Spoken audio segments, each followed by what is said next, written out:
Hi everyone, this is Mike. I'm finally back to do another portfolio review tutorial, and this one was just a sketch, a really nice zombie sketch that was sort of donated for this video by an artist named Zaid. I'll have a link to his online portfolio in the description.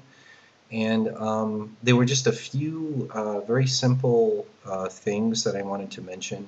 I'm not even sure if he was doing the sketch specifically for his portfolio or if he colored it digitally. Obviously, it was originally done on paper and then either brought in with a digital camera or scanner.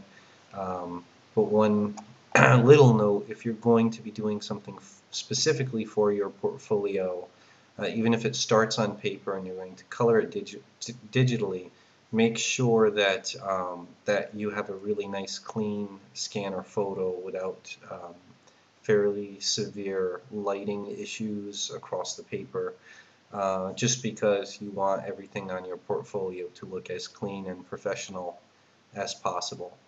So if this is intended specifically for your portfolio, make sure you get a really clean scan first before you start digitally manipulating. Or obviously if you even color on paper and are just scanning it for your portfolio, make sure you get a really nice clean scan. But that aside, there were just a couple of issues specific to this image that I wanted to talk about, just some handy things to keep in mind in general. Most of the time, let me create a new layer here. And I'm using a really nice graphics program called ArtRage. I'm not sure if you've ever heard of it, but it's a fantastic program, especially if you have a tablet or a tablet PC.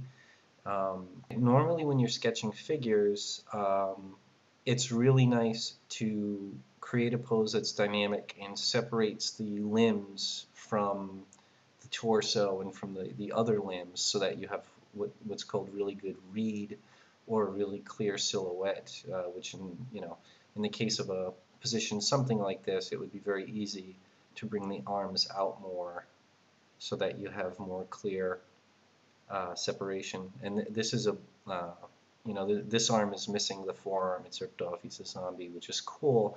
But in this case, because this is a zombie character, the sort of hanging straight down of the limbs, I think, is something Zaid was going for intentionally. So in this case, it's just a judgment call. Do you want to get this straight down hanging thing, or is it more important to have clear separation of the limbs? I'm going to hide this layer now, and I'm going to say if keeping that very vertical movement is something that you want to keep, that the very vertical hanging of the limbs. The only thing I would change is to cheat on this back limb at all, because it's really kind of a shame that the back arm is missing the forearm. It's so tight to the body, a lot of people at first glance are going to miss that fact. So that's one thing to consider, is maybe just angling out this, just as I did here, angling out this back arm a bit, just to get better read of, I can't draw on that. Alright, just to get better read that that arm is indeed missing. But let me hide this layer. So that's one thing. The other thing, or the only thing of this drawing that really bothered me a little bit, is you want to avoid ambiguity. You don't want something to seem like it was a mistake in your drawing as opposed to something deliberate in your design. And if you look at this foot here, the back leg, the foot, it's on an odd angle, which works because he's a zombie and he could be stepping in an odd angle, but it's not odd enough to really look like it's intentional. It's not quite doing it. And to explain what I mean, I previously made this layer here, which shows the proper angle for the zombie's foot to be squarely planted on the ground. All right, so that's basically how the foot would look if it were planted on the ground, and this is how it is now. So you could see it's slightly different, and it just looks a little off. It just looks like the perspective is wrong. This is how it would look in proper perspective if it were just normally planted firmly on the floor.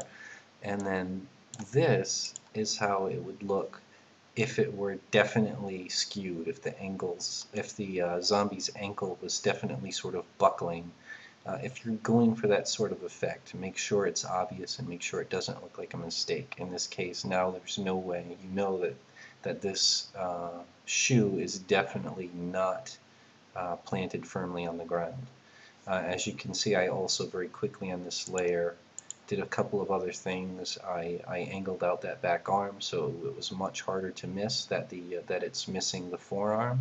And the other important thing that I did, and really the kind of last thing for this sketch, is I increased the highlights on the front leg, and I increased the shadow, or I got rid of the highlights on the back leg. Because you can see if I remove this layer, because both legs go into a very strong, almost black shadow toward the crotch, and because the highlights are so strong on this back leg, at a glance it can almost be mistaken that this leg is the front leg and this leg is the back leg. So just making sure that the lighting is brighter on the front leg and the lighting is darker on the back leg. It just helps keep things very clear. And like I said, you really want to avoid things that look like either mistakes or cause visual confusion. So that's basically it. The artist in this case needs to make the judgment call what is supposed to be happening with the foot and make sure it is incredibly obvious. If something strange is going on with the foot, make sure it doesn't look like just an accident or a not very well executed drawing, and make sure it's very obviously one way or the other. And that's basically it for this one. It's a really nice sketch otherwise, great character. Um, it's really interesting, but those few issues, if they were fixed, would really help a lot. And that's it for this one. Thanks.